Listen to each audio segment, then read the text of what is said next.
বিশ্বাস করি না, যাহা বিশ্বাস করি তাহা পালন করি না। ভূরি পরিমাণ বাক্য রচনা করিতে পারি, তিল পরিমাণ আত্মত্যাগ করিতে পারি না। আমরা অহংকার দেখাইয়া পরিতৃপ্ত থাকি, যোগ্যতা লাভের চেষ্টা করি না।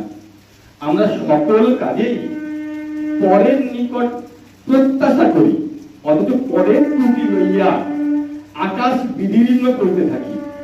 পরের অনুকরণেই আমাদের গর্ব, পরের অনুগ্রহে আমাদের সম্মান, পরের চোখে ধুলি নিক্ষেপ করিয়া আমাদের পলিটিক্স এবং নিজের বাক্যাতুর্যে নিজের প্রতি ভক্তি বিহ্বল হইয়া উঠাই আমাদের জীবনের প্রধান উদ্দেশ্য।